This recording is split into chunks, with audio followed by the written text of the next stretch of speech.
Vítajte v literárnom stane.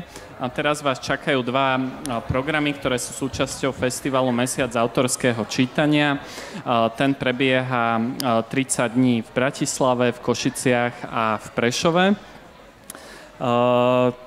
Tí z vás, ktorí čakali, že teraz bude diskusia s Marekom Torčíkom, tak mám pre vás jednu dobrú a jednu zlú správu. Začnem tou zlou. Žiaľ, Marek Torčík dneska prísť nemohol z rodinných dôvodov, avšak dobrá správa je, že pozvanie prijal Vojtech Pecka, autor knihy Továrna na lži, ktorá bola nominovaná na Magnéziu Litera za publicistiku a vo svojej knihe sa zaoberá klimatickými dezinformáciami. Vojtech vyštudoval obor teoretickej sociológie na Fakulte sociálnych vied Karlovej univerzity. V súčasnosti je doktorandom na Fakulte sociálnych studií Masarykovej univerzity v Brne a taktiež pracuje v Klimatímu Asociácie pre medzinárodné otázky. Ahoj, Vojta. Ahoj. A zaujímavé je, že som sa dozvedel, že nedávno si sa z Brna presťahoval teda na Slovensko. Žiješ vlastne pri Sabinove, takže máš vlastne prepojenie na Slovensko. No ono už to bude 5 let teďka, to není zase tak nedávno. OK. A na úvod by som ťa poprosil, viem, že si pripravil namiesto klasicky na tomto festivale máme nejaké čítanie, ty si pripravil teda prezentáciu o téme svojej knihy. Jo, já jsem si vlastně připravil prezentaci o tématu, kterou si myslím, že se setkal nějakým způsobem každý z vás a myslím, že často se s tím setkal, aniž by o tom věděl. A to je teda témat, jak se lže a dezinformuje, vytváří mýty o klimatické problematice. A tady teďka krátce asi projedu vlastně celý příběh jako té knížky, která teda mi vyšla minulý rok. A já teda v podstatě jsem k tomu tématu došel vlastně jakoby trošku omylem, protože jsem původně chtěl dělat jako výzkum uhelného průmyslu v Čechách, ale úplně jsem jako téma klimatické změny jsem si vybral, bych neměl jako úplně jasný důvod, proč, jenom mi prostě přišlo zajímavé, jakým způsobem se uhelný průmysl bude vlastně vypořádávat s tím, že nějakým způsobem musí skončit. Prostě, že má před sebou, že to vlastně nějaký jako superorganismus, spoustu lidí, technologií, materiálů, který vlastně najednou musí zjišťovat, že před sebou nemá budoucnost. A co jako bude dělat? A v tu dobu jsem o tom, že existuje něco jako dezinformační síť, nebo vlastně vůbec netušil. A když jsem se tomu tématu začal věnovat, tak jsem původně si chtěl akorát napsat jako úvod vlastně, co v současnosti ví klimatická věda a proč to téma musíme řešit, vlastně jak je třeba, v jakém časovém horizontu ho musíme řešit. A teda vlastně myslel jsem si původně, že to bude jako jedna kapitola, kde celkem jako snadno shrnu to, co jsem si pamatoval ze střední školy nebo něco takového. A postupem času to začalo být jako čím dál tím víc komplikovaný. Já bych tady možná poprosil nějaký slajdy, že to je asi to, co, já si trošku stoupnu, abych na to viděl, to je asi to, co všichni obecně znáte. Tohle je za posledních 50 let, změna teploty roste. Všichni víme dneska, já budu mít asi na konci úplně mokrý tričko, tak se omlouvám, no. Ale je to taková dobrá jako dokumentace toho, že prostě se otepluje. Nicméně, i když toho dost jako vlastně klimatická věda ví, tak některé věci vlastně tam jsou furt nejasný. Já bych poprosil o další. A tohle je vlastně delší časový horizontu, ještě stále jako věci, které jsou třeba v té literatuře málo kdy zpochybňované, i když občas i samotný fakt toho, že se vůbec otepluje, anebo že to vlastně vůbec můžeme vědět. Můžete narazit na to, že tohle je něco, co vlastně vůbec nemůžeme vědět. Ale nicméně tady do roku 1900, vlastně, kdy je nějaký, nebo 1860, teda, kdy vlastně odstartovává, nebo už probíhá průmyslová revoluce, začínají se měnit teda poměry v atmosféře díky teda spalování fosilních paliv, tak se jakoby nějakou dobu nic moc neděje, až potom do 80. let, kdy teda vidíme prudký nárůst. A to se vlastně všechno opírá o síť měřících stanic, kterou už máme do roku zhruba 1750 nějakou etablovanou, ale furt to ještě není úplně jakoby triviální věc takovýhle data dostat, ale jsou v zásadě nejstabilnější o té teplotě, co máme. Bych poprosil o další. No ale potom, když se dostáváme dál do minulosti, tak začínají trošku komplikovanější. Tady jsou poslední 2000 let, zhruba vidíme, jakoby, že to jsou výzkumy z nějakých se tomu říká proxidat, který jsou v zásadě nějaké otisky fyzikálního systému, který se projevuje třeba v sedimentech mořských nebo v letokruzích rohů a podobně. A tam je ten graf vlastně, který v knihe vychádza aj z těch prierezov stromov. No, mimo jiné, to je jeden jakoby z druhů těch dat. Ono se potom kombinuje čím dál tím větší množství těch dat, aby se mohly vlastně kompenzovat nejistoty nebo zkreslení jednoho druhou dat oproti dalšímu. No nicméně tady je vidět, že prostě je zřejmě oscilovala teplota v nějakém pásu, ne úplně širokým, až přichází tady současnost, to úplně vystřeluje mimo to. Tohle je ještě vlastně z toho samého výzkumu delší škála, kdy už vidíme tady dobu ledovou před 12 000 lety. A my se vlastně dostáváme do současné doby, do meziledový, do holocénu, který probíhá zhruba teda tady a tady někde vznikají vlastně civilizace. A potom podle různých výzkumů se teda trošku jako liší tady ten průběh. Někteří si myslí, že tady ten střed byl o něco níž a vlastně to bylo jako placatý, někteří ho vidějí vejš a to prostě je předmětem živých vědeckých debat, který se neustále řeší, ale nicméně celkem jasný všude je, že pak prostě začalo něco, co je poměrně bezprecedentní vychýlení směrem nahoru. A jako prostě další slide. A ještě delší časová skála, novější výzkum, který si všímá, který dochází k tomu, že doba ledová byla o něco chladnější, než se myslelo dřív. Dřív se třeba myslelo, že bude jako o minus 4 stupně globální teploty zhruba, že byla doba ledová, kdy tady nad Slovenskem začínal v podstatě ledovec, tady byl víceméně permafrost, úplně jiný svět, když to je pouhý 4 stupně globální teploty. A teda tady vidíte, že tenhle výzkum třeba ukazuje to, že nedošlo k nějakému v prostředku holocénu k nějakému jako většímu oteplení, ale že zřejmě to bylo spíš takhle placatý. Nicméně zase ukazuje takovou špičku na konci. Bych poprosil o další. No a proč se to vůbec řeší? No, proč vlastně k tomu tématu jako klimatický změny vlastně jsem došel? Bylo, že kdyby to zůstalo tady, kde jsme, tak jasně asi ten problém není takovej. Máme už jako teďka jako vedro, větší, než jsme byli zvyklí, ale OK. Problém je, že pokud by se pokračovalo na té trajektorii, kam jdem, tak se prostě vystřelíme úplně jako do jiného světa v podstatě, který je srovnatelný teda se změnama jako s rozdílem mezi současností a dobou ledovou, ale opačným směrem. Což by vlastně už znamenalo celou řadu úplně jako nepředvídatelných problémů. A části světa kolem rovníku a tak pravděpodobně by se mohly stát víceméně velmi obtížně obyvatelný. Jsou otázky, co by se stalo amazonským pralesem, s oceány a podobně. Nikdo to vlastně v podstatě nedokáže přesně říct, proto došlo vlastně k tomu jako vyjednávání, který se to snaží tady zarazit ideálně na 1,5 stupně, kam už se ale dostáváme, asi prostě už to překročíme tak nebo tak, ale ne třeba víc než na ty 2 stupně, kde už ty nejistoty začínají být příliš velký a rizika jsou příliš velký. No tak to bylo takový jako nějaký takový základní přehled, který vlastně člověk asi si získá z nějakého základního nebo středoškolského vzdělání a podobně. A poprosím další. Nicméně, pak si otevřete časopis, jako je třeba tohle. Energetické trhy, trendy a perspektivy pro Energy. A teďka se člověk koukne tady na tohle je graf, ono tady to není moc vidět, ale tady je graf globální teploty. A tam teplota klesá. Když se kouknete na ten trend, tady ukazují tenhle CO2, co roste, a tady ta zelená je trendová linka a tady konkrétní teploty. Poprosím o další slide. A tady je vidět ten graf o něco líp. A teďka se říká, jako proč, jak to, že klesá? Ještě poprosím o další. No, protože byste to viděli, vy to bohužel nevidíte, tady ten graf začíná rokem 2015. A když se kouknete na originální data, tak rok 2015 je tady vlastně. Takže oni si udělali takovýhle výřez a z toho logicky můžete ukázat jakoby i dlouhodobý oteplování, jako že se ochlazuje. Další slide. To bylo vlastně i to období covidu, no. či? No. A teďka, no, covidu byl později, ne ještě, 2000 ten byl, 20. Ten byl potom 20, tady ještě nebylo.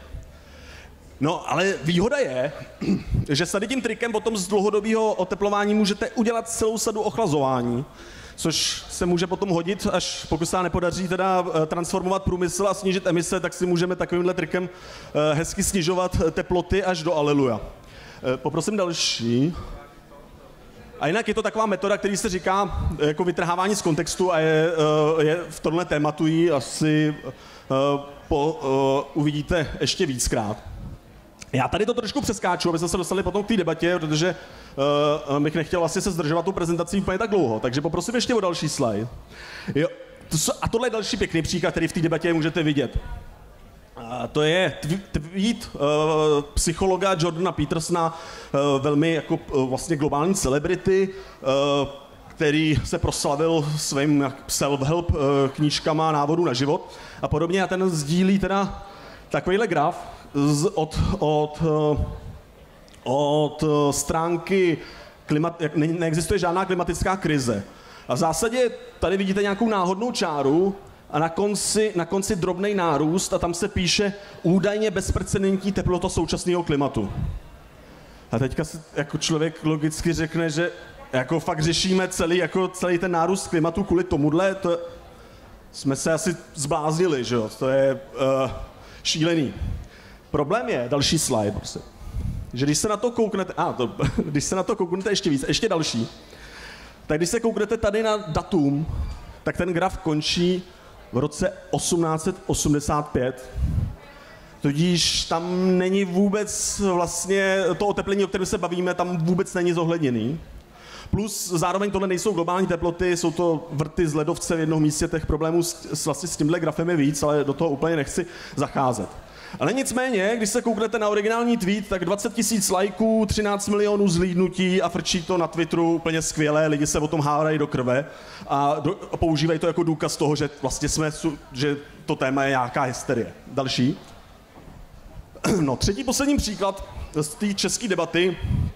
Echo 24 je celkem masivně čtený, nebo jeden z nejčtenějších českých deníků a přišel minulý rok, myslím, v okurkové sezóně s článkem, který říkal: nositel Nobelovy ceny. Příběh o klimatické krizi je podvod globální elity. Teďka bohužel už to nepřečtu, ale v zásadě tady se v popisku píše o tom, že nositel Nobelovy ceny John Clauser je členem vědecké koalice CO2, která vlastně říká, že se jedná o velký megapodvod. Další, prosím. Což má několik problémů. Jako jeden problém je, že John Clauser má skutečně je nositel Nobelovy ceny za fyziku, ale za výzkum kvantové mechaniky v 70. letech. A nikdy neměl žádný výzkum z klimatické vědy, z meteorologie, z atmosférické fyziky, z ničeho podobného. A když se kouknete na jeho teda publikace, tak ani o tom vlastně nepublikoval. Jako nejenom, že v tom nemá vzdělání, tak ani se vlastně v tomu výzkumu nikdy nevěnoval. A pokud se koukněte na tu údajně vědeckou koalici CO2, tak zjistíte, že se nejedná o vědeckou koalici, ale jedná se o vlastně v podstatě think tank, neziskovou organizaci, která byla založena tady doslovně ze jejich stránek za účelem vzdělávání publika, policymakerů a veřejnosti o důležitosti, který teda znamená oxid uhličitý a fosilní paliva pro naše životy a ekonomie.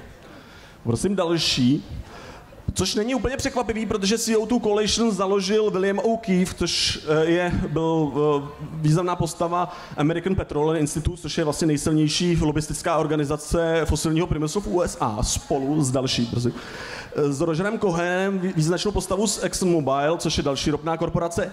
Další, poprosím. A financovaný mimo jiné Charlesem Kochem, nebo respektive Koch Industries, což je jedna z největších soukromých, teda petrokorporací nebo petrochemických korporací v USA. Další, prosím. A to je prostě další jako fenomén, který tu debatu úplně notoricky teda protíná, to je používání něčeho, čemu se vlastně dá říkat fake expertů, jako lidí, kteří vypadají, že mají expertízu a ve skutečnosti ji nemají v rámci svého angažmá často placený jakoby nějakýma zajímavými skupinama vlastně tu debatu zablžujou. Další slide, poprosím. Zároveň to téma je už potom postupně strašně penetrovaný různýma konspiračníma teoriema o tom, že teze o globálním oteplování je v skutečnosti nějaký plán zavedení globálního klimatického lockdownu, že covid na to byl jenom příprava, že klimatologové třeba chtějí jenom granty, někdy zatím růst těch jakoby konspiračních teorií tak velké množství, že se v tom obtíži dělá pořádek, někdy za tím stojí satanisti, někdy globalisti, někdy židi, někdy dokonce jsou tam vlivy mimozemských entit. Ale nicméně, když se potom jako do toho tématu koukáte, tak vlastně výsledkem je brutální zmatek. Další. No a teďka je otázka, jak jsme se sem dostali, což je vlastně něco, co jakoby vlastně z té knížce potom se snažím řešit. No. A když jsem se studoval v rámci té přípravy vlastně historii klimatické vědy, tak jsem zjistil, že to je, jakoby ten zmatek je docela vlastně nový fenomén. Že už jako koncem 80. letech jako spoustu těch věcí, které řešíme teďka, jestli se otepluje, nebo jestli se bude oteplovat, jako byla do velké míry vyřešený a jaký jsou příčiny. Jako byly tam nejistoty, ale vlastně ty jako hlavní osy toho problému byly celkem jasný a to víceméně už bylo několika desítek let výzkumu poměrně intenzivního, který probíhal. Když vlastně víceméně v 50. letech, no, výzkum samotný už jako toho tématu začínal někdy v 19. století, ale výzkum globálního oteplování jakožto nějakého negativního fenoménu vlastně začíná spíš v 60. letech, koncem 50. let jsou první teda varování. A v těch 80. letech teda ten stupeň jistoty v odborném poli už dostal takový bych řekl, jakoby intenzity, že vlastně začínají ve velkým odborníci kontaktovat teda politickou reprezentaci, že třeba s tím něco dělat.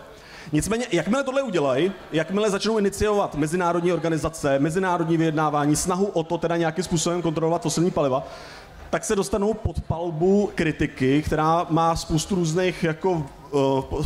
různých forem, od osobních útoků, diskreditačních útoků proti jednotlivcům anebo proti institucím.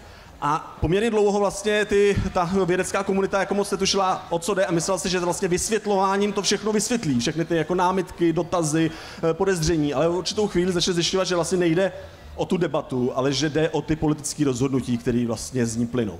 Další, poprosím. No a zároveň potom zjišťují, že vlastně existují poměrně sofistikované struktury, nebo na to přichází potom sociologický výzkum, který už jako probíhá po roce 2000 první vlaštovky a v současnosti už jako nabyl takový intenzity, že se vlastně nedá množství literatury učíst. Ale zjistili, že to je jakoby projev fenoménu, který není ani specifický pro problematiku klimatické změny, který se objevoval ve spoustu dalších tématech a je i organizačně vlastně propojený. A že v zásadě se jedná o vytváření zmatku a informačního chaosu jako snahu zabránit nějakým politickým rozhodnutím. A jeho pionýrem v podstatě byl tabákový průmysl. Ten v 50. letech v USA zjistil, že teda přicházejí výzkumy poměrně přesvědčivých na myších, že kouření způsobuje rakovinu. Problém pro ztráty zákazníků, vyděšený lidi, že jo, problém regulace, protože v tu dobu se mohlo třeba kouřit v nemocnicích, na úřadech, v letadlech, v autobusech a teďka najednou jako vlastně začali zjišťovat, OK, tak tady možná ztratíme celé to prostředí, kde by se mohlo teda kouřit a tudíž jako získávat ty zisky. A taky proti soudním sporům, protože lidi, kteří vlastně kouřili a nevěděli o tom, že o těch zdravotních dopadech, tak začali se teda proti tomu rekordně ziskovému, no extrémně ziskovému průmyslu začali prostě vznášet jako požadavky na odškodnění. Další, poprosím. No a v podstatě fosilní průmysl se v určitou chvíli když se vlastně setkal s podobným problémem, tady že věda přichází vlastně s obviněním z jeho podnikání z nějakých negativních důsledků, tak vlastně tuhle strukturu začal používat taky. A to včetně těch samých lidí, těch samých struktur, ty samé metody a vlastně postupem času sociologický výzkum odhaluje, že lidi, kteří vlastně brojili proti regulaci kouření ve veřejných prostorách, jsou ty samý lidi, kteří najednou třeba popírají existenci nebo nebezpečnost ozonové díry, kyselých dešťů, anebo taky právě globální oteplování. No a co je zajímavé je, že fosilní průmysl měl svůj vlastní výzkum vlastně už od 70. let, nebo on ho inicioval vlastně po roku 1965, kdy vlastně poradní orgán prezidenta Lyndona Johnsona řekl, že tady máme nějaký problém a že je třeba ho vlastně zkoumat, že potenciálně jako jsou velmi, velmi jako závažný dopady. A potom v 70. letech hlavně si fosilní průmysl v USA měl ten svůj výzkum vlastní a tady jsou nějaký ze současného výzkumu z časopisu Science, je vlastně první kvantitativní analýza jeho predikcí. A když se kouknete, to jsou teda predikce ze 70. a 80. let, tak to červené jsou skutečné teploty a tohle jsou vlastně výsledky toho klimatického modelování, teda konkrétně firmy ExxonMobil. Tady je graf z roku 1982, který ukazuje teda jejich předpověď, teda ExxonMobil, jak bude stoupat tady koncentrace CO2 a tady jak asociovaná teplota, zhruba ta černá. A ty barevné vlastně čárky jsou skutečně naměřené teploty, vlastně, co se potom skutečně stalo. Takže jako vlastně vidíme, že už v rámci těch 70. 80. let ta schopnost jakoby vlastně odhadnout vývoj byla docela slušná, i když jako samozřejmě nikdo pořádně jako si nebyl 100% jistý, jestli jsou ty predikce správné, protože tam bylo spoustu nových metod používání počítačů a podobně. No, o tomhle už jsem asi trošku mluvil, nicméně koncem 80. let právě začíná titulka New York Times po tom, co James Hansen, šéf teda vesmírného centra NASA, vystoupí v kongresu, tak titulní stránka o jeho teda výpovědi říká, že globální oteplování začalo. Musíme jakoby s tím něco začít dělat. Další. Tohle už se trošku mluvil, přeskočím dál, poprosím. No a teďka se dostanu trošku do Čech. Což vlastně to bylo i trošku impuls pro to, proč jsem tu knížku začal psát, protože jsem si přečetl tady knihu pana Václava Klause, což byl takový u nás největší, bývalý prezident, největší jako představitel tady toho zmatku, vytváření toho zmatku. A když jsem si přečetl vlastně jeho knihu Modrá nikoliv zelená planeta a kouknul jsem se potom teda do té analýzy, konkrétně teda knihy Merchants of Doubt, nebo Obchodníci s pochybnostmi, která právě popisovala to organizování vytváření zmatku v problematice teda kouření, ozonové díry, kyselých dešťů a potom klimatické změny, tak jsem zjistil, že to jsou jako ty jeho zdroje Klausovy jsou přesně ty, o kterých tam teda autorka Naomi Oreskes mluví. A jeden teda z hlavních postav je Fred Singer, který je takový jako prostě profesionální zmatkovač, nebo člověk, který prostě v tady těch debatách, po té, co skončil svoji aktivní kariéru jako vědec, vlastně začal zakládat jednu organizaci za druhou a vlastně prezentoval se jako nezávislý expert, který proti těm různým alarmismům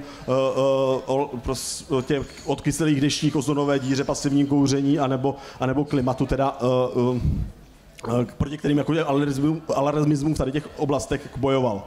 Další.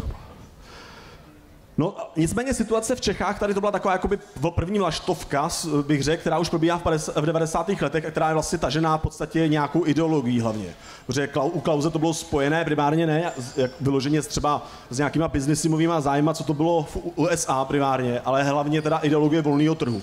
Tam shodou okolností, které jsou asi jako delší na vysvětlení, nicméně v tom americkém kontextu došlo k propojení tady těch dvou sfér, že fosilní průmysl velmi často využíval ty volnotržních jakoby ideologických subjektů k tomu, aby se bránil regulaci. A to protože vlastně do velké míry jako podporoval subjekty, kteří říkali, nemůžeme regulovat fosilní průmysl, protože by to bylo environmentálně nesmyslný, ale protože bychom si vlastně zablokovali svobodu. A vlastně celou tu debatu se snažili překlopit vlastně do etické a morální debaty pryč od nějaký odborný nebo třeba environmentální. No nicméně u nás si potom začíná vystrkovat trošku i ten domácí fosilní průmysl, protože nám se stalo to, že jsme začali, nebo v České republice ten průmysl po pádu minulého režimu došlo k docela samovolnému výraznému útlumu emisí, takže my vlastně jsme se přihlásili k nějakým věcím v rámci třeba Kyotského protokolu ke snižování emisí a vlastně jsme dlouho je samovolně vlastně spojený s tím změnou režimu samovolně naplňovali.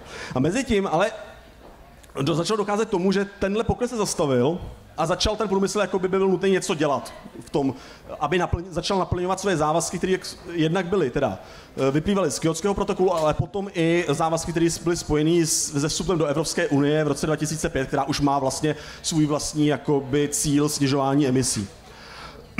No nicméně do toho ještě vstupují částečně soukromí podnikatelé typu Pavel Tykač, Daniel Křetínský, který vlastně skupují fosilní zdroje jako ty nejšpinavější, kterých se zbavoval ČEZ, a vlastně sadili si na to, že tady si najdou ještě před tím jako face-outem nějakou svoji niku, kdy se jim podaří ty zdroje vymáčknout, co to jde.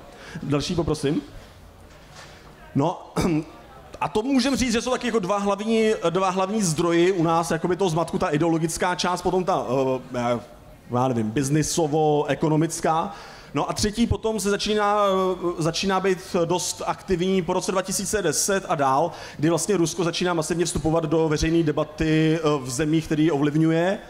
A když se kouknete třeba v Čechách, na Slovensku, řekl bych, že to bude podobný, tak víceméně všechny jako subjekty, které jsou nějakým způsobem afiliovaný k Rusku, ať už jakoby teda verbálně, že ho podporují, nebo jsou prokázaný nějakého spojení, tak v podstatě všichni nějakým způsobem popírají klimatickou vědu. A nebo zpochybňují závažnost klimatické změny. A nebo se snaží vlastně kolem toho vytvářet nějaký chaos. Což je celkem jakoby zřejmý, když se podíváte na tom, na čem má Rusko postavenou svoji moc a svoji ekonomiku, protože to je vlastně v zásadě fosilní velmoc, která jak svoji vnitřní politiku, vnitřní sociální programy, ale i třeba zbrojení, vlastně všechno opírá ze zdrojů, který přichází víceméně z fosilních paliv. Převážně teda z ropy a z plynu, částečně i z uhlí.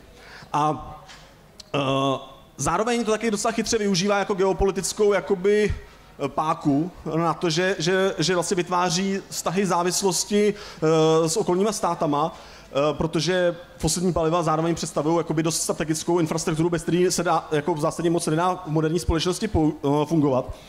A tím pádem to bylo vidět taky třeba při invazi na Ukrajinu Ruska, kdy začalo využívat vlastně přiškrcování toho plynu jako vyhrožování jako ostatním státům, že pokud budete podporovat Ukrajinu, nepřežijete zimu. I Gazprom k tomu měl takovýto pěkný video, že jo, jak si Evropani opejkají krysu na svíčce, protože jim prostě zavřeli plyn. A tady to vlastně umožňuje Rusku aplikovat daleko větší vliv, než který by mělo na základě svý třeba ekonomické síly, protože to má ekonomickou sílu, jako je vlastně středně velká větší teda evropská země. Já nevím, jestli se správně na to jako dejme tomu třeba Itálie nebo tak, ale zároveň tady vlastně vztahy tady té závislosti mu umožňují vlastně vykonávat daleko větší moc. Další, poprosím. A tím se dostávám tady ke konci, tím se shrnuju, o čem ta knížka je, ona končí vlastně tady tu jakoby vlastně pro ruskou scénou. Nakonec bych vám tady jenom nechal možná na přepsání nějaký zdroje, kde si očekovat třeba nějaký tvrzení, které vám přijdou zvláštní nebo sporný, protože neexistuje úplně jednoduchý návod, jak poznat jako klam, mýtus nebo dezinformaci, ale už existují poměrně dost vlastně specializovaných projektů, který se tu debatu snaží mapovat a nějakým způsobem zpřehledňovat. Já jenom řeknu krátce o těch prvních dvou, ty jsou asi nejužitečnější pro člověka, který se chce zorientovat. Server Skeptical Science, když se neleknete toho, že vypadá trošku jak z roku, já nevím, 19. jako prostě takový starý design trochu, ale v zásadě funguje tak, že dá vždycky nějaký sporný tvrzení a velmi krátký, srozumitelný výklad, potom delší výklad pro zájemce, kterých je vidět ve větším detailu a potom ještě odkazy na primární literaturu jako vědeckou pro ty, který skutečně jako zajímá do detailu.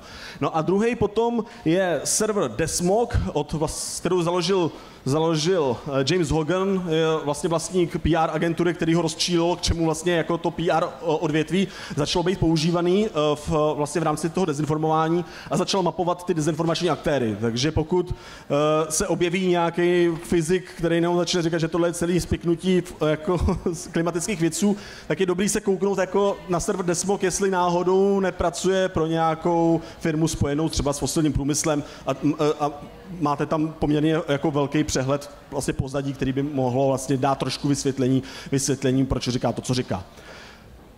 Tak tím, abych tady skončil svůj úvod, aby jsme se teda dostali k nějaký debatě. Tak ďakujem veľmi pekne Vojtovi za jeho úvod.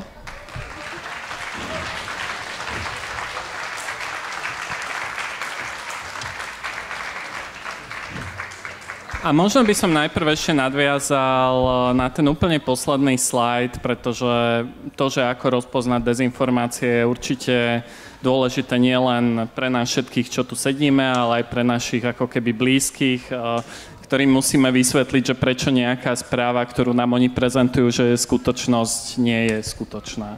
Že aké sú tie vlastne možno metódy, že čo si máme všímať možno v tých správach, aby sme zistili, že toto je hoax, alebo ako si to vlastne overiť, teda okrem týchto webov, ktoré uvádzaš? No, jak jako jsem řekl, tak ono to nebejvá úplně jednoduchý vždycky. Jako někdy jsou ty způsoby jako celkem asi jakoby snadný. Snaží, jako můj jakoby vlastně takový základní postup, protože já jsem studoval sociologii, že klimatologii jsem nestudoval a vlastně jsem se dostal k úplně jako jinému vlastně, jak to říct, poli. A trvalo mi fakt jako vlastně několik let, než jsem se zorientoval jenom, kdo je kredibilní aktér a kdo ne, jo? Protože vlastně v podstatě hned od začátku, jako, kdy se tady ty dezinformace začaly objevovat, tak v podstatě vidíme jako snaha napadnout důvěru v nějaké instituce, jako je třeba IPCC, což je jako mezivládní panel pro změny klimatu, který vlastně je od začátku napadaný jako politická organizace, jako ten, a vlastně je snaha vůbec jako, nebo tady ten jako vektor, bych řekl, útoku je vlastně směřuje k tomu, aby my jsme vlastně nevěděli, komu se dá věřit. A to je podle mě jako vlastně asi nejzákladnější je prostě najít si jakoby instituce nebo zpřehlednit si to prostředí, jo? Kdo je vlastně důvěryhodný aktér. A to i když začne někdo vlastně mluvit, začne přinášet nějaké jako šokující informace, tak jak je, já myslím, že to říkal Carl Sagan, že vlastně šokující nebo ta informace potřebuje jako šokující množství důkazů, jo? Že není, když někdo přijde s tím, že řekne, tohle je celý spiknutí prostě klimatologů, který chtějí zavést celou světovou diktaturu, tak OK, tohle je jako možný, jako konspirace se dějou, ale potřebujeme k tomu důkazy, že jo? A většinou potom, když začnete koukat, tak zjistíte, že tady ty jako důkazy potom začnou jako vlastně se ztrácet, až se dostanete k nějakým jako spekulacím. Takže jako základ je v podstatě koukat se na ten informační řetězec, který to k vám dostává, což občas jako vyžaduje docela zdrženlivost, protože občas nejste schopný zjistit v tu danou chvíli vlastně, kdo to je a musíte počkat třeba jenom. Aj takú informačnú inteligenciu zase na druhej strane, že tak ako keby, že na ten prvý pohľad sa to nie často dá vlastne odlíšiť, hej.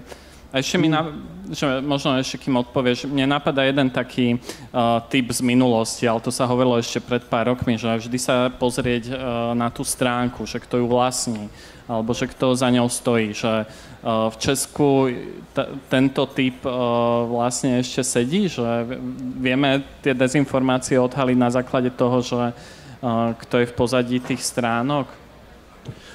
No to bývá typicky jako problematický, protože dost často jakoby ty vyloženě dezinformační aktéři, protože ono samozřejmě to je jako škála od lidí, jakoby, který autenticky třeba se mýlej a věří o tom, co říkají, po lidi, kterých bych řekl, je vlastně maximum, jako, nebo většina, že celý to jako dezinformační, jako fakt organizovaný hnutí je vlastně v jádru, který je poměrně malý a nicméně oni jsou schopní vlastně ty mýty se jako replikovat tím, že jsou zajímaví, že jo? Takže oni vlastně potom už se šířejí lidma, který vlastně dezinformátoři nejsou, protože oni říkají příběh, který se dozvěděli a vlastně v dobrý vůli ostatní informují o tom, že tady je prostě velký spiknutí klimatologů, který se nás snaží ožebračit, aby z nás dostala Čína třeba pod ruku nebo něco takového. A v zásadě tady ty lidi jako tam se snaží jako v akademické literatuře rozlišovat mezi informací a dezinformací. Vlastně nemůžeme úplně nespadat do té kategorie dezinformace, což je jakoby nějaký vědomý matení jakoby za účelem dosažení nějakého cíle. Jo. A tady potom to je jako jedna skupina, která je strašně široká a kde vlastně nic takového vlastně v pozadí nakonec najít nemusíte, protože ty lidi prostě autenticky jakoby to dělají ze svého přesvědčení a nikdo je za to neplatí. Že? Ale potom jsou třeba v té konspirační scéně taky autentický konspirátoři, jako občas lidi typicky, kde vidíte rysy nějaké jako paranoidní trochu poruchy, ale potom jsou lidi, kteří na to vydělávají prachy, jako, protože ta jako virální návštěvnost konspiračních teorií je často spojená prostě s tím, že je to zajímavý a lidi to rádi čtou, jako podobně jako se rádi koukají na horory prostě.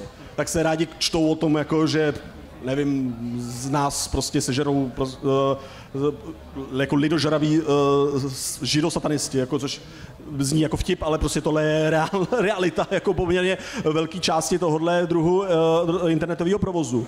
A který můžou vydělat třeba peníze jenom na reklamách, a nebo třeba na léčebných přípravcích, strašně rozšířený je jako třeba prodávání hub proti rakovině, jako dělá český server Protiproud, tak který prostě vám dají houby v medu a udělají k tomu strašnou storku, jak to je to, co vás zachrání od rakoviny, ale brání tomu tentokrát farmaceutický průmysl, který vlastně nechce, aby jste věděl, že tady je takhle jednoduchý řešení, který se může vyléčit. A tam potom, to už jako vlastně se dostáváte na nějakou hranici jako částečně kriminálního jednání, částečně potom už těch jakoby i zájmových skupin, které se třeba někde začnou vyskytovat a ty se snaží vlastně jako skrýt ty svoje kořeny, třeba financování a podobně. Takže jako je to vlastně dost obtížný, dost často je na to člověk jako odkázaný nějaký jako spekulace, něčím podložený a někdy se prostě může jenom dohadovat, odkud se to bere, ale prokázaný v několika minimálně případech, jako vlastně byly vazby jak na Rusko, i na ten fosilní průmysl. Toto som sa chcel práve spýtať, lebo v tej tvojej prezentácii aj v knihe spomínaš stránky, alebo teda aj správy, ktoré boli nejakým spôsobom, hlavne v Amerike, ako keby prepojené na ten fosilný priemysel. A ty si mi spomínal, že v Amerike vlastne tie vlastnícke štruktúry tých dezinformácií sa dali aj ľahšie zistiť kvôli ako keby právnej úprave, ktorá tam je. Jo, no přesně, to je ještě jakoby vlastně, my máme tady takový trochu, nebo myslím, že na Slovensku to asi vzhledem k podobnosti těch právních řádů bude podobný, nicméně v Čechách třeba to dokladování, jako kdo vás platí jako nějakou organizaci, je daleko volnější, takže si obtížně dělá vlastně ta analýza potom jako zdrojů těch financování a v USA je to třeba jako enormní množství literatury, který jakoby zkoumá vlastně, jak fosilní průmysl podporuje všechny jako ty klimapopíračské skupiny, nebo ne všechny, ale dost velkou část. A tam se to dá udělat, protože oni to musí vykázat, jinak by porušovali prostě zákony. U nás nevím přesně, jaká je ta právní úprava, ale očividně prostě buď slabší, buď je tam malá sankce, anebo to nevyžaduje, protože prostě tam stačí, se kouknete do závěreční zprávy nebo do výroční zprávy a tam vám stačí vydat v podstatě jako stav hospodaření bez nějakých zdrojů. Jeden z mála, kdo to dělá, je třeba Institut Václava Klause, který teda je placený Petrem Kellnerem, no, PPF teďka už jako z velké míry. A tam PPF má teda taky svoje želízko v ohni ve fosilním průmyslu, ale pro ně je to spíš jako minoritní část a spíš financovala v začátku Daniela Křetínského, který vlastně expandoval právě sázkou na ty uhelné zdroje ve velkým. A Daniel Křetínský potom vlastně i skupuje velkou část médií a jejich část potom je taky, se profiluje výrazně klimaskepticky, jako je časopis Reflex třeba, tady teďka proběhly nějaký změny, nevím, jak bude pokračovat dál v tomhle poli. Ale pak další zdokumentované třeba epizody jsou projekty jako trolích farem, který napadaly třeba Greenpeace, anebo zakládali takové anti-environmentální skupiny na Facebooku, jak je Greenpeace a později přejmenované na Hnutí ducha, který jako útočili přesně na environmentální aktivisty a vlastně potom chyba Facebooku, která začala ukazovat správce v určitou chvíli, ukázala, že vlastně tady ty stránky, které byly jakože anonymní, naštvaný občan si stěžuje na ty ekoteroristy, tak vlastně spravuje člověk, který spravuje PR pro elektrárny Pavla Tykače. Čiže podobná právna úprava by teoreticky mohla pomôcť ako keby aj v našom prostredí. Té transparenci. Jako. Áno. No rozhodně by pomohla té analýza. No. Ale když se kouknete na tu situaci v USA, tak i když tam tady ta právní úprava je, tak jako máte větší přehled o té situaci, ale v zásadě to neznamená úplně, že se podařilo jakoby tomu nějak účinně bojovat. Na Slovensku zhruba ľudia, ktorí sa nejakým spôsobom orientujú v tých informáciách alebo kriticky sledujú médiá, tak poznajú ako keby tú základnú sieť nejakých dezinformačných webov, hlavné správy, napríklad Zemavek. Mohol by si možno trochu popísať ako keby tú štruktúru tej siete týchto webov vlastne v Česku, že aké tie rôzne, ako keby, tí rôzni aktéry tam sú? No tak v Česku je, jako bylo zajímavý to, jako jak se tam vlastně dostalo, jak jsem říkal už trošku v té prezentaci, vlastně s tou jakoby ideologickou vložkou, jak v 90. letech v podstatě. To Echo 24 si vzpomínal? Myslím? To Echo si vzpomínal? No, Echo 24 to už je ale pozdější vlastně věc, to už je rok 2000, ale tady třeba think tanky kolem Václava Klause, Centrum pro ekonomiku a politiku a podobně, kde vlastně se začaly vyskytovat ty lidi, kteří jsou v té debatě vlastně aktivní doteďka a který jako nějakým způsobem ideologicky položili jako základ pro další subjekty, který se v tom začali angažovat v podstatě jakoby druh jako spontánních občanských aktivistů. Něco, co by se jako mohl říct, že je v zásadě jako vlastně pozitivní věc, víš co? Že lidi, kteří potom dělali projekty s nástupem internetu, jako první blogy, Neviditelný pes, později Osel, myslím, to měl jako populárně vzdělávací server, a tak, pak ještě takový jako mi naštvaný blog, já nevím, znáš Defense, to je takový, byl jako jednu dobu strašně populární, jako server takového prostě nastranného vlastně toho boomera, jsem si říkal, muže středního věku, který se kouká na svět kolem sebe a říká si, kurva, co se to děje. A vlastně v té jako blogosféře najednou se tohle stalo strašně uchytilo a vlastně se začalo být populární a vlastně celý se to postavilo na tady těch ideologických jako kořenech nebo základech, které byly spojený s jako vlastně s tady tou libertariánskou konzervativní scénou a která potom hodně byla, vlastně hodně ty lidi se protínali ještě s stranou svobodných, která vlastně vyloženě se profilovala jako libertariánská strana, minimální zásah státu, minimální byrokracie a tak. A protože většina tady těch jako řešení klimatické krize jako je spojená s tím, že to je hlavně jako selhání trhu, že, který není schopný zahrnout do té ceny prostě náklady, které budou za 50-100 let, že prostě to nikoho nezajímá, to jako ani vlastně neví, jak by to spočítal pořádně, tak se dělá, že to neexistuje. A vzhledem k tomu, že se nepodařilo úplně prosadit nebo najít nějaký tržní princip, i když i takový jako asi existují, tak se začal tlačit na regulaci. A to vlastně přinášel ten ideologický problém pro tady ty strany, které se vlastně chytili tohohle těch jakoby vlastně dezinformačních narrativů, aniž podle mě by jako vlastně tomu tématu rozuměli a protože jim jakoby seděli z té jako ideologické strany. Jo. A to je vlastně základ té sítě, která to vlastně začala tlačit jako po roce 2000, pak jak vstupem do Evropské unie se k tomu navaluje jako odpor proti Evropské unii, že jo, protože která zároveň jako velký vlastně byrokratická mašinérie jako je taky jako ideologický nepřítel a zároveň už má jako vlastně vytvořený struktury nebo jako plán na dekarbonizaci, takže to se k tomu zase přidává. Takže potom vidíš jako, že ten euroskeptický skupiny, který se tomu jako hodně přidávají. No a potom se právě jako valí ty ruský skupiny, jak se začnou nejdřív jako ta konspirační scéna kolem serveru třeba Zvědavec, org, který jakoby se protíná s antisemitismem třeba a s takovým jako vyhroceným konspiračním viděním světa, jak tady tahají za nitky prostě židi nebo různý jakoby skupiny. A to právě začíná to Rusko jako masivně využívat. Prostě hlavně tu konspirační imaginaci z toho, jako jak ve skutečnosti je spoustu nějakých nebo několik jako tajemných skupin, který všechno orchestrujou tak, aby nás prostě dostali přesně do nějaký kontroly. Teďka, poslední věc, že to tady tak malý. A poslední věc, teďka byla manželka na konferenci o 15-minutových městech, jo? A vystoupila tam nějaký důchodkyně v tričkách Infovojna, který prostě byli přesvědčení o tom, že 15-minutový města, což je urbanistický koncept, který chce, abyste měli školku blízko, doktora blízko, abyste nejezdili prostě autem přes jako na druhý konec města nebo do jiného města, ale by prostě člověk měl věci v dochozí vzdálenosti a jak to vlastně vytvářet urbanismus tak, aby vlastně jste měl pohodlný život. Tak vlastně vystoupili s tím, že tohle je plán těch zlých elit, který nás chtějí dostat do toho klimatického lockdownu v zásadě a my se nebudeme moc hejbat dál než 15 minut kolem prostě našeho domu.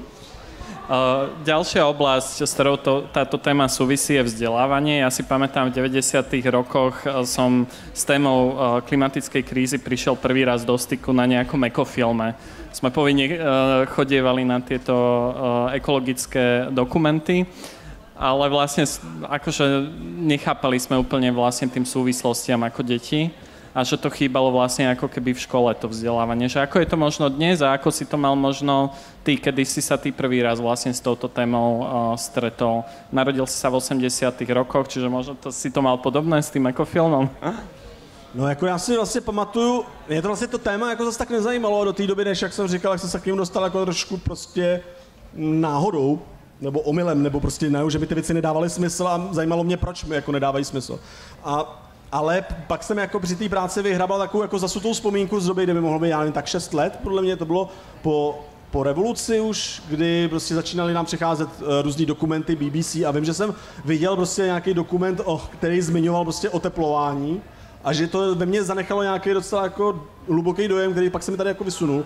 Ale potom vlastně to celé jako zapadlo a já vím, že to téma jsem jako extrémně neřešil, jako nějak jsem jako věděl, že ta věc je nějaký problém a měl jsem přesvědčený, ale že se řeší a nějak je vlastně, že to je vlastně na dobrým směru, teďka jsou nějaké jako vyjednávání a v rámci toho jako vlastně, proč jsem skončil s touhle knížkou je, že jsem byl v poměrně dost velkým šoku, když jsem zjistil, jak vlastně se podařilo to řešení, které skutečně probíhalo už od těch 90. let úplně jako paralyzovat a vlastně jsme promrhali strašně moc času a když vlastně se s tím něco neudělá, tak ho budeme promrhávat dál a vlastně bude jakoby ten výhled stále nebezpečnější a nebezpečnější a vlastně ta možnost jako přistát někde jako vlastně v relativně bezpečné budoucnosti vlastně nám takhle jako projde mezi prstama jenom, protože jsme nedávali pozor. Jako. Aké to bolo vlastne čítať toľko tých dezinformácií? Ty si vravel, že si ich čítal aj kvôli tomu, že si sa snažil vlastne dovzdelať v tej téme, že občas ťa vlastne ako keby možno trochu aj presvedčili, že mal si občas aj ty vlastne zmetok v tom, že ako si možno tie fakty vlastne overiť? No ale já jsem měl podle mě jako, ještě občas teďka jako přicházejí takové jako věci, které si říkám, jo, jako nemám tohle jako vlastně nějak úplně blbě a to téma je prostě dost široký a složitý a je tam spoustu jako zákoutí, kde je i nějaká docela velká jakoby, nějaký stupeň nejistoty, ale jakoby na začátku já si vybavuji přesně jaký moment, kdy jak jsem tam ukázal toho Freda Singera, o kterého čerpá Václav Klaus, kdy já jsem vlastně četl report jeho skupiny, což se jmenuje NIPCC. On založil jako to je non-governmental, prostě nevládní panel pro změny klimatu a ten prostě kopíroval strukturu prací IPCC jako argumenta, jako grafickou podobu, i rozsah v určitou chvíli a já jsem ho četl a nedávalo mi, jsem říkal, jako, to vůbec jako mi nesedí, protože jsem si nevšiml, že jako to je NIPCC a ne IPCC, jak jsem vlastně v zásadě v tom tématu jako přišel k němu úplně jako zvenku. A pak jsem zjistil, že vlastně teďka kdo je kdo, teďka tady NIPCC říká, že IPCC je prostě skorumpovaná politická organizace, což potom jako tady ty sociologové říkají zase o tady ty, že jo, takže prostě ten zmatek tam jako vlastně si ho nějak vyjasnit mě trvalo, já nevím, třeba 4 roky, nebo 3 roky bych řekl. Čiže zámerně si vyberají ještě aj také názvy, aby působili podobně. A to dokonce jakoby není, já jsem vystudoval sociologii a tam je ještě pro mě trošku jako rozčilující, že tam jim pomáhají sociologové, že? Prostě se dělají focus groups, který prostě vytvářejí názvy tak, aby působily jako zajímavě. Třeba Singer potom má Society for Environment and Policy, nebo tak nějak SEP. Další prostě jsou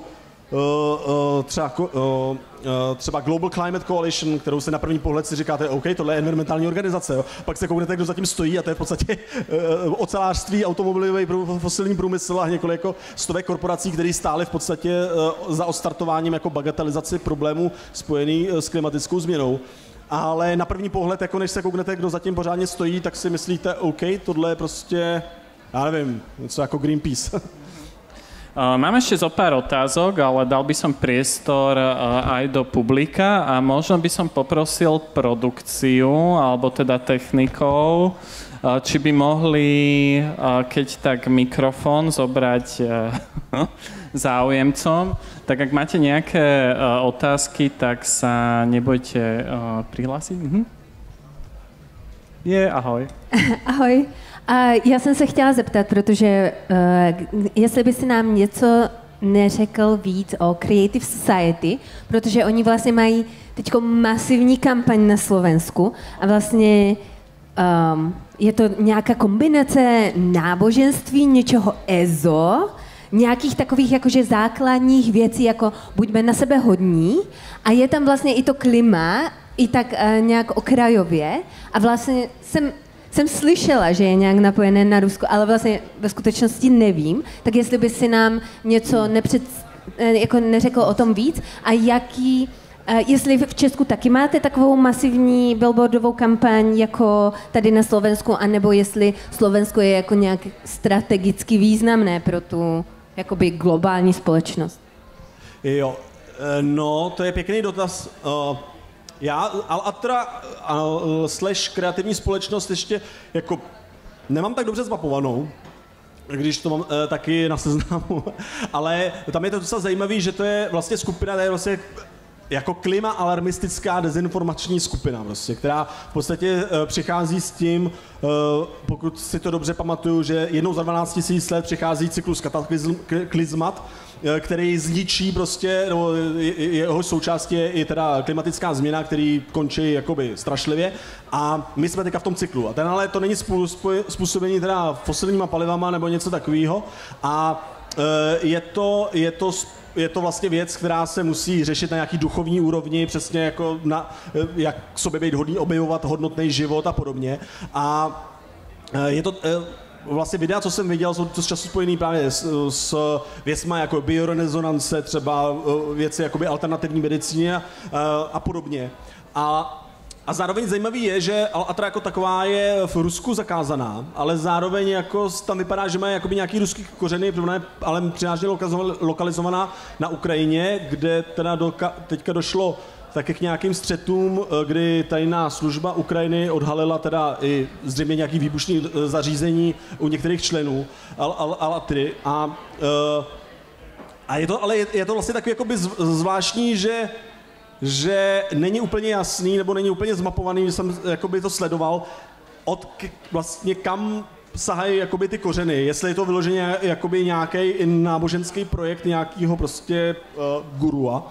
A je to taky jeden ten příklad jako těch konspiračních teorií, které jsou spojený s působením mimozemských entit, protože tam podle Al-Atry se mají tady vyskytovat ještě teďka nevím, jestli jsou to reptiliáni zrovna u ní, ale prostě nějaký mimozemský entity, které občas komunikují taky i na těch videích Al-Atry. A je jako to, jakým způsobem se projevuje na Slovensku, v Čechách jsem zaregistroval taky, že v Olomouci jsem viděl nálepky, vím, že i český religionisti se tomu věnujou, jako rozkrývání vlastně Al-Atry, ale přesně jako odkaď vlastně kde jsou kořeny toho hnutí, podle mě v současnosti není zmapovaný jakoby vůbec. Jako dává určitý smysl to, že by to mělo napojení jako na Rusko, na druhou stranu v Rusku je zakázaná. A což ještě samozřejmě jako nic moc jakoby neznamená. A zároveň je i zajímavý to, že vlastně nějakým způsobem vlastně zpracovává jakoby nervozitu nebo strach z klimatické změny, ale zároveň odvádí pozornost jakoby úplně někam jinam. No. A to je asi v současnosti, co jsem schopný říct, Al-Atra kreativní společnosti, no, nějaká pro mě ještě trošku neznáma. Máte ještě nějaké další otázky? Chcem sa spýtať, že do akej miery vy sa zaoberáte aj otázkou, že do akej miery spôsobuje človek globálne oteplovanie, lebo samozrejme je absolútne jasné, že človek produkuje CO2, CO2 je a ďalšie skleníkové plyny, CO2 je skleníkový plyn, spôsobuje, teda prispieva k zmene klímy, ale to, čo zaznieva aj v serióznej vedeckej obci, je, že či tá miera je úplne, že 100% na tej zmene klímy. Ja by som, teda tomu vplyvu. Ja by som spomenul možno pred nejakými 10 rokmi, 15 vyšla kniha od profesora Kutilka, asi ju poznáte. Profesor Kutilek bol špičkový vedec na fyziku prúdenia vody v pôde, atmosféry, naozaj, že rešpektovaný, bol členom klubu Sisyphos, klub skeptikov, ktorý pravidelne popiera hoaxy. A práve teda profesor Kutilek, ktorý už zomrel, on tiež teda publikoval knihu, kde hovoril o tom, že áno, prispieva človek k zmene klímy, ale sú iné neprebádané teórie, ktoré môžu takisto nejakým spôsobom prispievať k zmene klímy. Takže moja otázka je, že či vy vnímate ten vplyv toho človeka akože úplne 100%, alebo sú tam aj nejaké iné možnosti, napríklad vplyv človeka tým, že odlesňuje pôdu, teda odlesňuje krajinu. Jo, díky za otázku. Takhle, já to mám jakoby to svoje chápání zprostředkovaný, samozřejmě nejsem klimatolog, nejsem přírodní vědec, takže vlastně skrz teda potom jako svoje chápání vlastně té vědy, jak jsem byl schopný jako bez toho vlastně backgroundu pochopit. A přišlo mi zároveň jakoby docela v tomhle ohledu nápomocný vlastně studovat historii klimatické vědy, protože když zjistíte, jak ona probíhala, tak to dává trošku i jakoby odpověď na tenhle třeba nesoulad, který v případě pana Kutíle existoval, ale on, pokud vím, byl geolog, nebyl klimatolog, on byl tak primárně ten pedolog, geolog a podobně. No a když se koukáte vlastně na ten konsenzus v současnosti, tak když se podíváte na zprávy IPCC, který je prostě v zásadě nadnárodní nebo OSN zřízená organizace, která nedělá svůj vlastní výzkum, ale která syntetizuje všechno vlastně vědění, má na to specializovaný teda orgány, který se snaží dosáhnout konsenzu. Na to vlastně máte spoustu mravenců se speciálním vzděláním, který vyrozumějí tomu, který prostě pročesají celé to pole a udělají z toho jednu zprávu pro to, abyste se mohli kouknout, jaký rozcestník, prostě jsou ty zprávy IPCC. A tam, když se zkouknete, tak jakoby v současnosti ty mravenci, kteří prohledali to současné vědění všude, tak dochází k tomu, že prostě ten vliv CO2 je dominantní součástí. Jsou tam i další vlivy, jsou tam i vliv odlesňování ale jsou tam třeba i vlivy toho, že znečištění i z průmyslové činnosti aerosoly, které naopak vaskují, ty fungují do určitý míry, tam jsou velké nejistoty zrovna, z věcí, které asi tady nemáme čas jako probíhat, ale který zřejmě maskují třeba až 1 stupeň oteplení. Takže pokud bychom třeba vyčistili všechny elektrárny teďka, tak naopak nám zase se ještě k tomu oteplení CO2 přidá dál, který vlastně jako není maskovaný. No a teďka, když teda bych se dostal takhle s tím širokým úvodem k tomu, tak vlastně v zásadě to klimatologické pole bylo dost malý z začátku.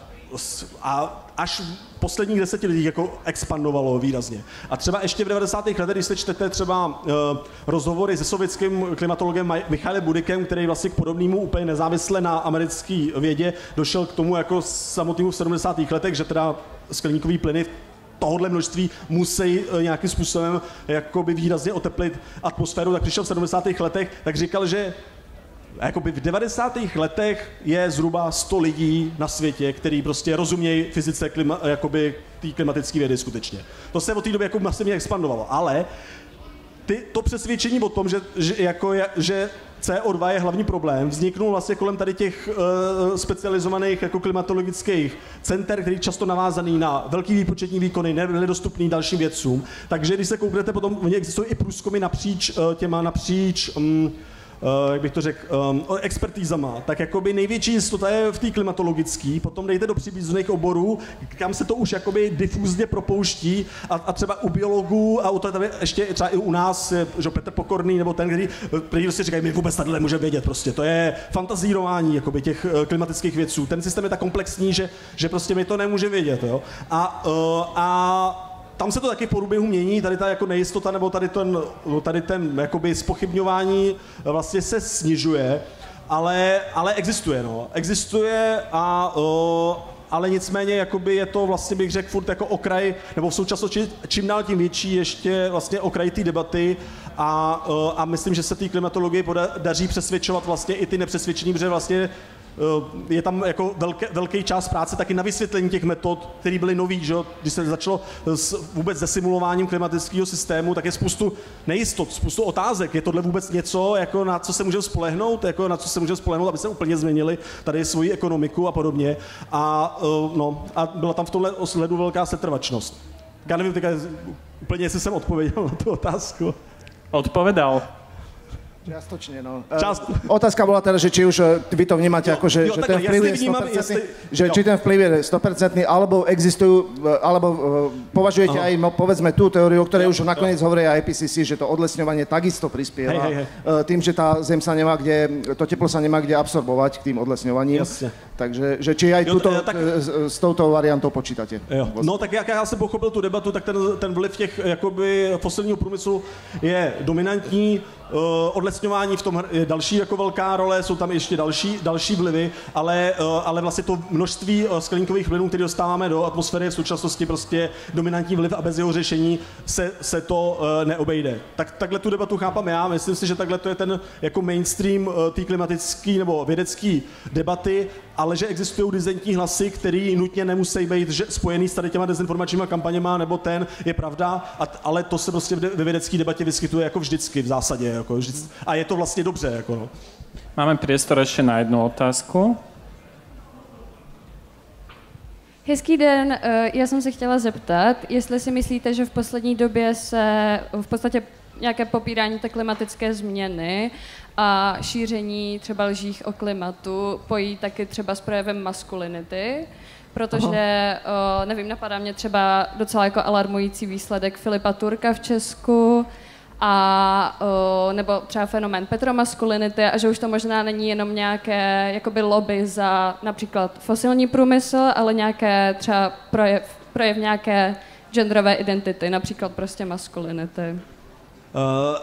Jo, tohle je jakoby vlastně dost těžký téma, ale zrovna s tím jako Filipem Turkem je celkem na místě, nebo protože tam jako vyloženě vidíte, když se koukáte na jeho jako projevy, že ten člověk se cítí jako vnitřně dost výrazně ohrožený vlastně tímhle jako projektem dekarbonizace, něco, s čím má on spojený fakt svou identitu. Jako prostě člověk, který vlastně se stal slavný díky tomu, že prostě že sbírá auta. Prostě sbírají auta, které mají velký motory, který hodně prostě brnějí. On má takový ten super příspěvky, kde se ho ptají, jestli je spíš vrum vrum nebo bžum bžum.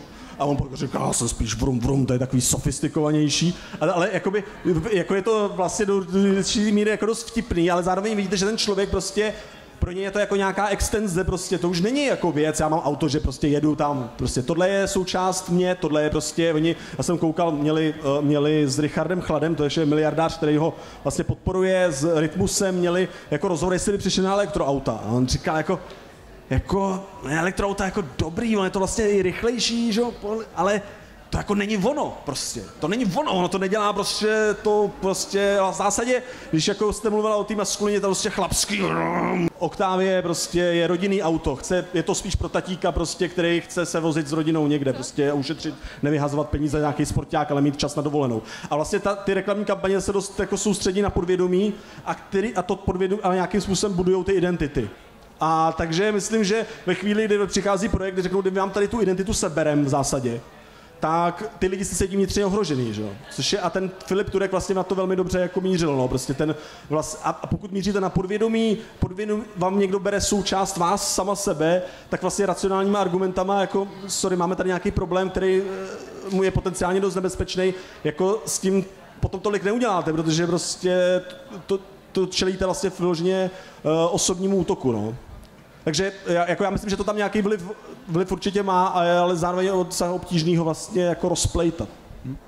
Keďže musíme končiť, tak mám už iba poslednú otázku, tak v rýchlosti, keby si im povedal, možno ako tvoj výskum pokračuje, tá knižka vyšla minulý rok, že chceš vlastne ešte ďalej nejak pokračovať, možno vydať nejakú nadväzujúcu prácu? No já, vzhledem k tomu, že ta knížka vlastně skončila mým jako vlastně výsledek neúspěšného pokusu dodělat dizertační nebo doktorskou práci, tak teďka se ji snažím dodělat a tam mám vlastně se zaměřuji na tu část jako ruských dezinformací a to, jak vlastně Rusko se vztahuje k té klimatické debatě. A na to teďka začínám teda výzkum, který by měl skončit příští rok a jaký z toho bude výstup ještě úplně není jasný, no, ale potenciálně bych rád to ještě zkusil vlastně dostat tohle téma do angličtiny, protože třeba jakoby ten vliv Ruska na tu klimatickou debatu je jako dost nezmapovaný jak u nás, tak i v zahraničí. Predsa na to ešte nadviažem, lebo som mal tú otázku pripravenú, že či po invázii na Ukrajinu sa vlastne to šírenie dezinformácií nejakým spôsobom znásobilo. Že na Slovensku sme to celkom cítili ako keby v iných témach, či to bolo aj v týchto klimatických dezinformáciách, tak? Jo, no, taky jakoby tak tam bylo jako celkem zřejmé, že prostě, že invaze na Ukrajinu byla vlastně dost spojená s výraznou jako zvýšením aktivity, prostě chaosu v informačním prostoru. Trošku to právě přes tu klimatickou problematiku přebylo v určitou dobu, ale co bylo vlastně zajímavé, že ty jako dezinformační diskurzy se vlastně mají tendenci jako protínat. Tam jakoby vlastně mi úplně jako není jasný, nebo jasný, proč se to vlastně tak děje, ale v zásadě jako vidíš, že velmi rychle po té, co se vlastně objevil covid, co se začaly být aktivní jako dezinformační ty scéna v tady tom tématu, tak začaly protínat i jako do velké míry i třeba s těma klimatickýma, jo, že typický ten případ, jako že covidový lockdown je jenom příspěvek nebo příprava na velký klimatický lockdown. Tak to nějakým způsobem jako přebíjelo a teďka třeba analýza, jsem četl z minulý týden analýza QAnon, konspirační teorie ukazuje, že právě začíná upadat zájem nebo začíná upadat množství v těch konspiračních, konkrétně QAnon sítích, začíná upadat zájem jak o covid, tak částečně o Ukrajinu a začíná se jako vlastně budit obsah spojený s klimatem. No. Že tam bohužel jako vidíš i to, že vlastně ta doba úplně nepomáhá. Jako, že to neznamená to, že když se ti ten výzkum nějak zjasňuje, máš čím dál tím větší jistotu v čase, tak to neznamená, že vlastně v té veřejné sféře jako se to projeví, jako, že naopak ta opozice oproti tomu může jako růst a ten zmatek být ještě o to větší. Tak ďakujem ti veľmi pekne. Vojtech Pecka. Díky.